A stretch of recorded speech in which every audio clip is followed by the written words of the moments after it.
Hey guys, it's been a while since I posted a video. I've been pretty busy with card shows in Washington and Portland, as well as my regular day job. Excuse me. I do about 2 to 3 shows per month, and will be doing the Mint Collective in Vegas at the end of the month. I'll be setting up with my buddy James, House of Cards. We did the Mint Collective last year, and it was a great show for us. So we're looking forward to doing it again. And we try to do like one show per quarter outside of the Pacific Northwest. Last September, we did the Collectibles on College show in Phoenix and had a great time there. I finally got to meet George, Diamondyard Sportscards. It was kind of perfect because his favorite booth at the show was right across the aisle from us. It's a gentleman and his son who's selling quality vintage cards, and that's right up George's alley. So I love setting up at card shows.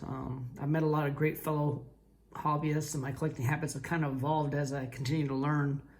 I've learned more doing card shows than the previous, 2 or 3 years, just trying to do things on my own. So the last half of 2022, though, was a downturn in the sports card market. A lot of fellow YouTubers warned that the base card craze from the pandemic wouldn't be sustainable, and they were spot on because base card populations are out of control, and key cards like the Luka Doncic and Zion Williamson card populations are kind of key examples of that bust.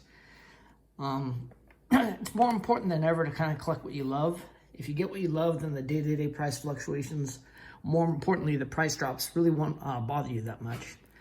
I've been focusing more on like raw cards, sending the PSA, and I try to submit at least two good orders a month.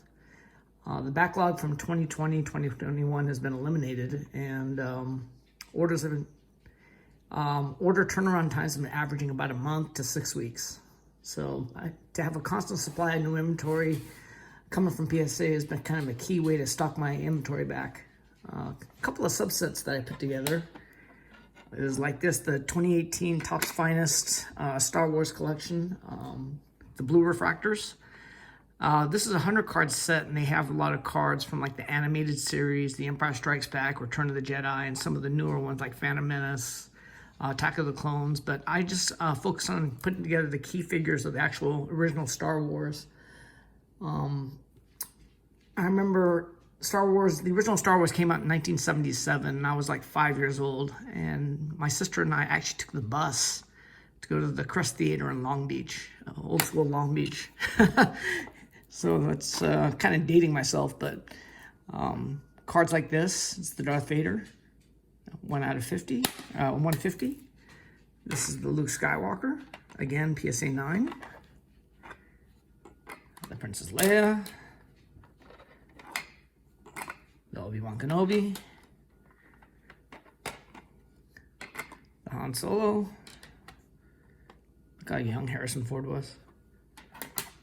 C-3PO.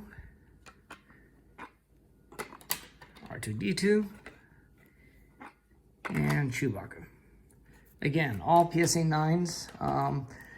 Actually wasn't targeting PSA 9s, truth be known. I actually was targeting PSA 10s, but I still think it looks great in the set. All the cards, pops on these cards are very low. Sometimes the only graded card are these.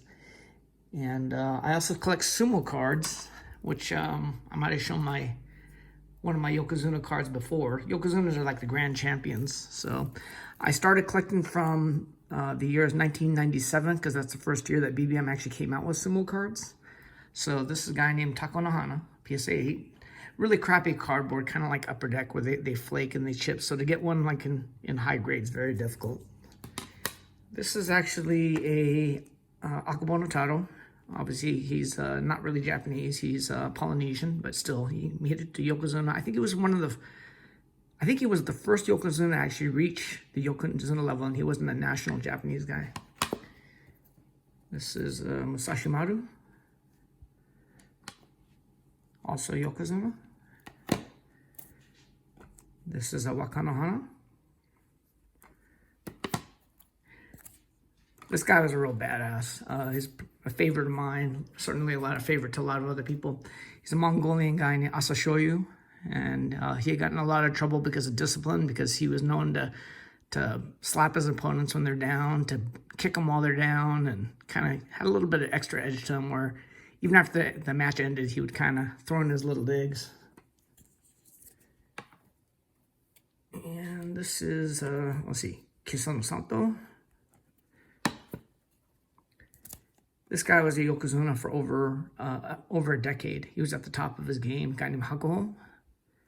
This is my lone PSA 10 of them. This is the current Yokozuna, one of them. His name is Teruno Fuji. And lastly, this is a guy named Kakudyu. Say that 3 times fast. So I'm just missing 2 of the Yokozuna. I've actually picked them up raw. This is one of them. The other one I'm having delivered from Japan. Once I get them, I'll send them to PSA and I'll finally be able to complete this set. I also got into other cards, like unique cards, ones like this. This is actually the Lou Alcindor rookie, but it's autographed, and it's kind of cool because he has his list of accomplishments, career accomplishments here, like 6-time NBA champ, 19-time All-Star, 2-time NBA scoring champ, and #1 pick in the '69 draft, 2-time Finals MVP. And I liked it because he actually signed his full name, Kareem Abdul-Jabbar. Sometimes you only see him sign as just Abdul-Jabbar, and it's actually just a beautiful auto. Another thing I started getting into is Type 1 photos. And Type 1 photos are defined by, it's a picture that's been developed within 2 years of taking the actual picture from the negative. So this is a Babe Ruth, 1933. Don't know who the lady is standing in this picture, but obviously this was taken out of a photo album because they had adhesive still stuck to it on each of the 4 corners. And luckily this one's actually still stamped March 11th of 33. That's why they're actually able to market circa 1933. Sometimes you'll see like circa just like a sheer decade. It'll be like circa 1950s or circa 1960s because they really don't know when the original shot was taken. So they kind of give them a little bit of a grace window.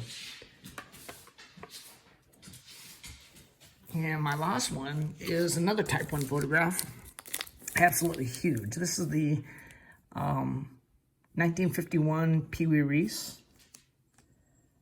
I really like this shot because it looks like the 53 Bowman Pee Wee Reese, but it's not. It's actually, if you take a look here, the guy's actually sliding in feet first, and the 1953 Bowman, the runner's actually sliding in head first. But I do like this because this guy here is actually Jackie Robinson. Sorry for the glare, guys.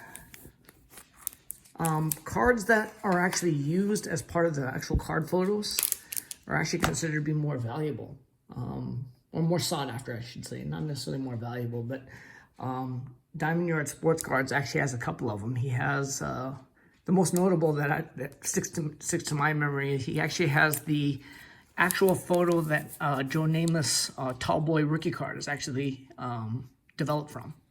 He also has a couple of really nice Jackie Robinson Type 1s. I'll be posting one of George's videos with his Type 1 photographs in the comments, so please take a look. But that's pretty much it. That's kind of what I've been collecting lately. Like I said, if you're going to the Mint Collective in Vegas at the end of the month, it's Friday, I believe, the 30th. Till April 2nd, Sunday to April 2nd. So if you're going to the Mint Collective, please stop by my booth. I'd love to meet you. I'd love to talk to you and talk the hobby. So until next time, guys, thanks for watching, man.